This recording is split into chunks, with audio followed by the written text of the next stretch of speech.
पिछला हफ्ता दोस्तों आप कह सकते हैं काफ़ी इवेंटफुल भरा रहा और आने वाला हफ्ता यानी कल से जो ट्रेडिंग सेशन वापस से स्टार्ट हो रहा है उस दिन से कल से भी बहुत ज़्यादा बड़े बड़े आप कह सकते हैं इवेंट्स हैं जो बाज़ार की दशा और दिशा तय करेंगे दोस्तों।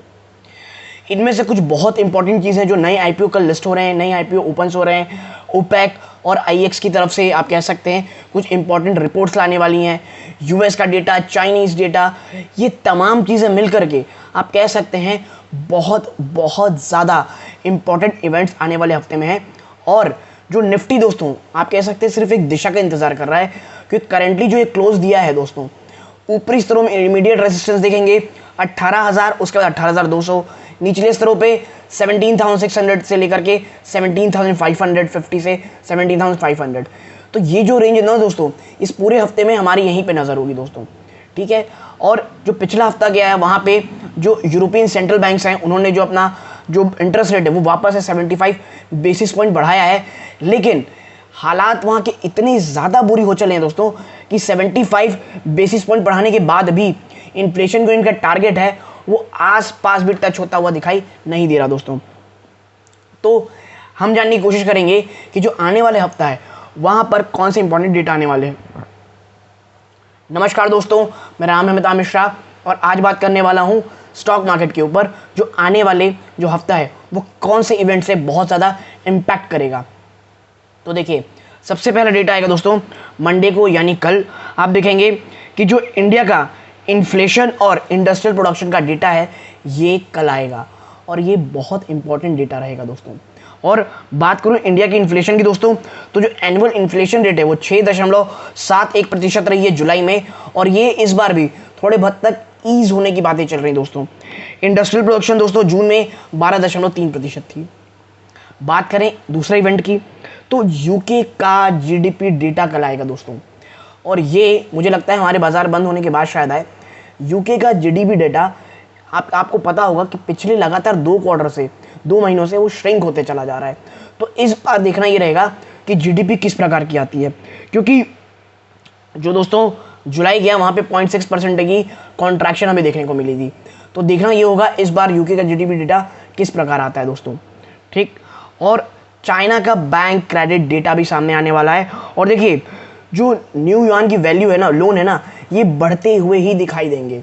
तो चाइना का जो बैंक क्रेडिट डेटा है वो भी आप देखेंगे कोई बहुत अच्छा आने वाला नहीं है, और कल का दिन, मंडे का दिन बहुत ज़्यादा इम्पैक्टफुल रहेगा। हाँ, जो यूके का जीडीपी डेटा है इसका असर क्या होता है उनके मार्केट में ये हम देखेंगे, और उसका असर हमारे भारतीय बाज़ारों में होता है कि नहीं हमें देखने को मिलेगा।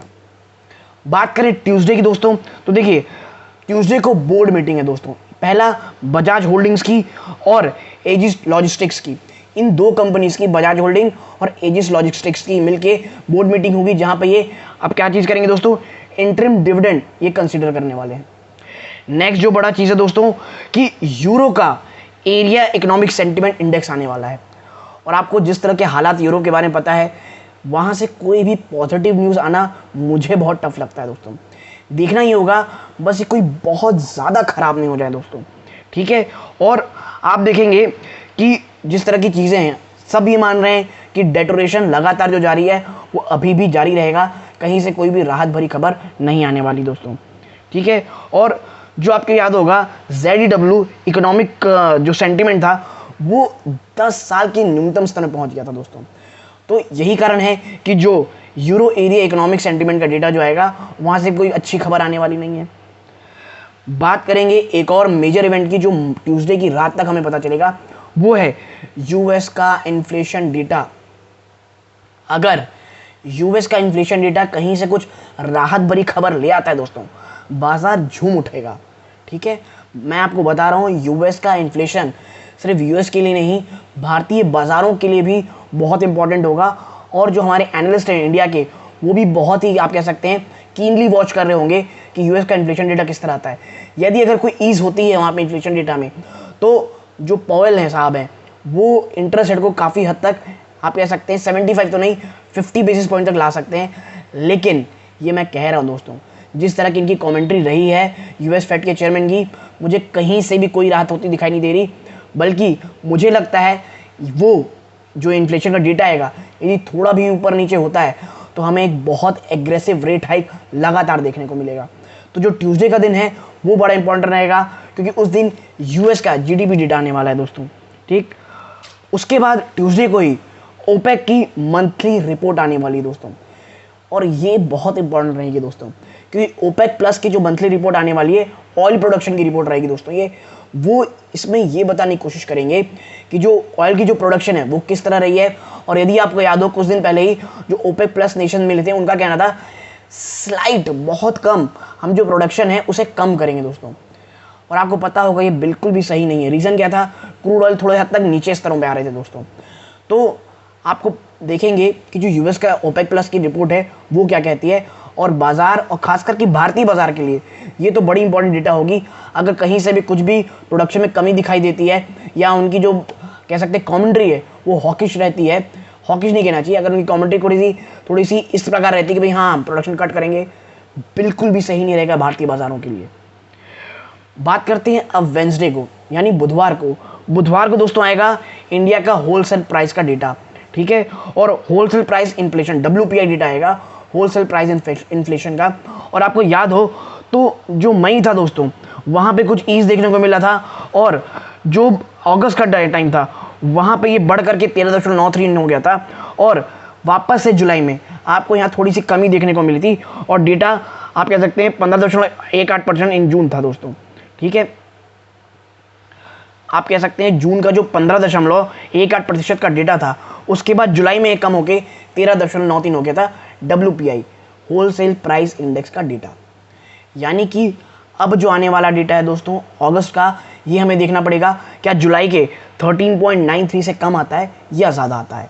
ठीक, उसके बाद देखिए IPO होने वाला है दोस्तों, किसका, हर्षा इंजीनियरिंग इंटरनेशनल का, इसका IPO आके लीजिए आने वाला है। उसके बाद फाइनेंशियल रिजल्ट बुधवार को ही आएगा यूनिटेक का। ठीक, अब बात करते हैं एक और आइडिया की, वो है दोस्तों यूरो एरिया इंडस्ट्रियल प्रोडक्शन की। तो जो यूरो एरिया का इंडस्ट्रियल प्रोडक्शन डेटा है ये आने वाला है, और हर बात की तरह देखिए अभी कोई भी डेटा जो यूरोप से आएगा ना, उससे कहीं भी आपको पॉजिटिविटी नहीं देखने को मिलेगी। रीज़न अगर पता है, एनर्जी क्राइसिस वहाँ पे बद से बदतर हो जाता है, हो चला है। पुतिन ने जिस प्रकार की काम कर रखे हैं दोस्तों, पुतिन ने जो हालात बना दिए यूरोप की, इंडस्ट्रियल डेटा वहाँ अच्छा आ ही नहीं सकता।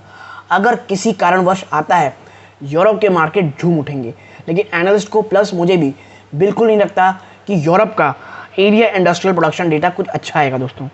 उसके बाद करेंगे एक और प्रोडक्शन की दोस्तों, वो है IEA oil market report, the international energy association agency, माफ़ कीजिएगा IEA इंटरनेशनल एनर्जी एजेंसी, इसका ऑयल प्रोडक्शन डेटा आने वाला है।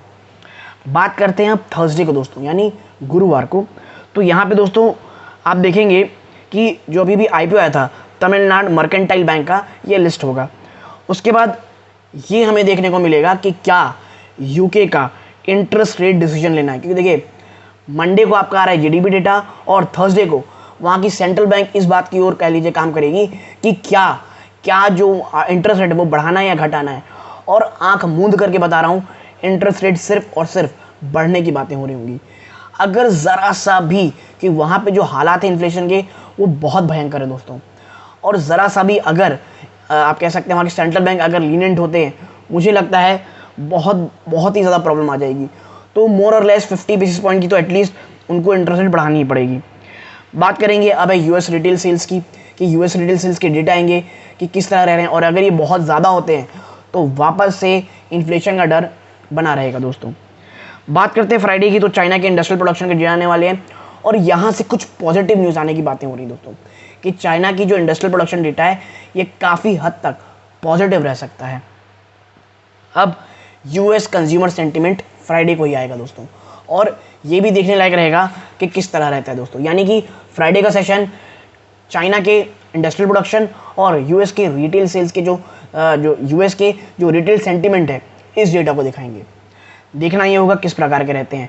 तो देखिए जो आने वाला हफ्ता है ये बड़ा बिग इवेंट और बहुत ही ज़्यादा आप कह सकते हैं एक्शन पैक रहेगा।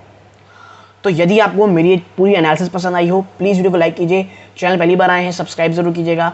यहाँ तक जुड़े रहे, अपना कीमती समय दिया, इस बात का बहुत बहुत धन्यवाद दोस्तों। ये इस वीडियो का अंत है। जय हिंद दोस्तों।